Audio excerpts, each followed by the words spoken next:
ও মা, কি হলো? মারলে কেন আমাকে? তোকে মারবো না তো পুজো দেবো? কি বললি তুই শয়তান?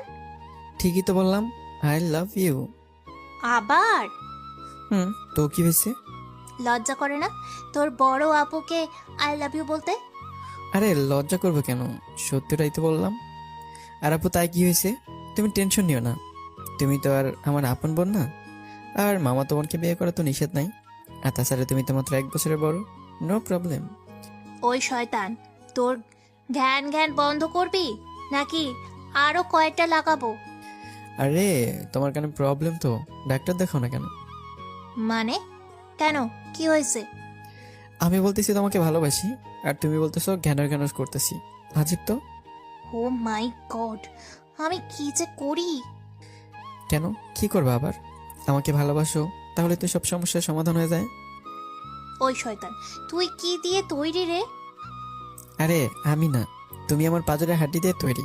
কারণ আমি তোমার স্বামী হব, আর তুমি আমার বউ হবে। আর বউ তো আমার পাঁজরের হাড্ডি দিয়ে তৈরি। বুঝলাম মাই ডিয়ার পাগলি। ও, কি যে করি! এ তো আমাকে পাগল করে ছাড়বে। আমিও তো চাই তুমি পাগল হও, শুধু আমার জন্য। ছাঁটিয়ে চড় দেবো একটা। দাও, না করলো কি জানো? খবরদার, আমার নাম রিয়া। কতদিন বলেছি এইসব উল্টা পাল্টা লগে আমারে ডাকবি না। আমি এই ভালোবেসে ডাকবো, তাই শুনতে হবে? পারলে ঠিকইও। এই, তুই আমাকে এত জ্বালাতন করিস কেন রে? আরে, আমার জন্ম হয়েছে তোমাকে জ্বালানোর জন্য, আর তোমার জন্ম হয়েছে আমার জ্বালাতন সহ্য করার জন্য, শোনা। দেখ, তুই আমার কাজিন, কাজিনের মতোই থাকবি। ডিঙাবার চেষ্টা করবি না। আমি তোর সিনিয়র, কথাটা মনে রাখবি। সিনিয়র বলেই তো ভালোবাসি, জুনিয়র হলে তো স্নেহ করতাম। রিয়ার আগে কবে আর কিছু না বলে এই ক্যাম্পাস ত্যাগ করলো। আমি তো এসেই যাচ্ছি। রিয়ার আমি মামাতো ফুফাতো ভাই বোন। দুজনের বাবাই শহরের নামকরা কোম্পানিতে চাকরি করে। আলাদা অ্যাপার্টমেন্টে থাকলেও এক ইউনিভার্সিটিতে পড়ি আমরা দুজন। যদিও রিয়া আমার বয়সে আর ক্লাসের দিক দিয়ে বড়। আমি রিয়াকে অনেকদিন ধরে ভালোবাসি। বেশ চঞ্চল স্বভাবের বলেই মনের কথাটা নির্দ্বিধায় বলতে পারলাম। কিন্তু রিয়ার কাছে যেন আমি চোখের ভালি। আমার কাছ থেকে পালাতে পারলে বাঁচে। বিকেলে বাসায় এসে চেঁচামেচি শুরু করে দিয়ে রিয়া। বাবা, বাবা! কি রে, কি হয়েছে? বাসায় এসে চিৎকার চেঁচামেচি শুরু করে দিয়েছিস কেন? আঁচলে হাত মুছতে মুছতে বললেন রেহানা বেগম। মা, বাবা কোথায়? তোর বাবা তো এখনো অফিস থেকে ফিরেনি। কেন বলতো? মা, ওই রাজকে কিছু বলবা? আমার লাইফটা হেল করে দিচ্ছে ছেলেটা। ওই ছেলের জন্য আমি ক্যাম্পাসে গিয়ে শান্তি পাই না। এই পাগলি, ছেলে ছেলে করছিস কেন? ও না তোর কাজিন? হ্যাঁ, কাজিনকে জাস্ট কাজিনের মতোই থাকতে বলবা। ফোন করে বলে দিও ও যেন ওর লিমিট ক্রস না করে। বলে হন হন করে নিজের রুমে চলে গেল রিয়া। পিছন থেকে ডাকতে থাকলো আর বলল, যাক বাবা, এর আবার কি হলো? আর রাজীবা কি করলো? মামি আমার মায়ের নাম্বারে কল দিলেন।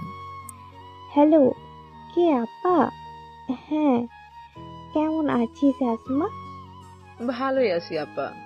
আপনার কি অবস্থা? ভাইজানের শরীরটা কেমন আছে? হ্যাঁ রে, ভালোই আছে। রাজ কোথায়? রুমেই আছে, ডাকবো? ডাক তো দেখি। আমার মা আমাকে ডেকে আমার হাতে ফোন দিয়ে চলে গেল। হ্যাঁ মামি, বলো। এই বাজি, রিয়ার সাথে কি করেছিস তুই? রিয়া যেন কে মামি? মায়ের খাবি বলে দিলাম। কি করেছিস কি? মামি, তুমি কি আমার রিয়া জানুর কথা বলছো? না, আমার বাপের মাথার কথা বলছি। রাখছি, তোর সাথে কথা বলে পাগল হতে চাই না। হ্যাঁ, তাই করো। আমাদের স্বামী স্ত্রীর মাঝে এসো না। কারা স্বামী স্ত্রী? আমি আর আমার ওয়াইফ। হায় হায়, এই কি অলক্ষণে কথা! তুই আবার কবে বিয়ে করলি? করিনি, করবো। কাকে? আমার জানো রিয়াকে, বুঝলা? রাখি, বাই, টাটা। ফোনটা কেটে দিলাম। রিয়ার মা ফোনের দিকে তাকিয়ে আর হাসছে। পরের দিন ক্যাম্পাসে কয়েকজন বন্ধু নিয়ে বসে আছি। এমন সময় রিয়া ঢুকলো ভার্সিটির প্রাঙ্গণে। সানিকে দেখে বললাম, এই দেখ, তোর ভাবি চলে এসছে। কে আমার ভাবি? ওই আমার রিয়া জানো।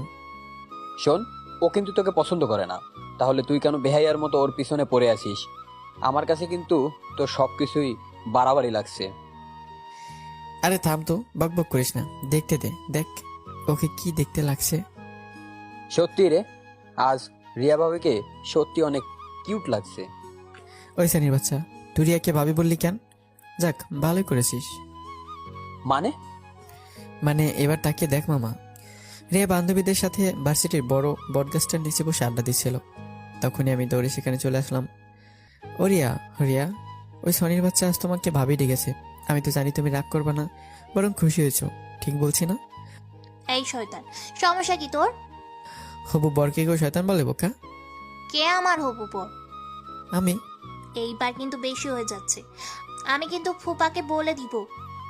ভালোই হবে, আমাদের বিয়ে ডেটটা তাহলে তাড়াতাড়ি ফিক্স করে নেবে তারা, আমরা তাড়াতাড়ি একেবারে কাছাকাছি আসতে পারবো। যাই হোক, কবে বলবো বাবাকে?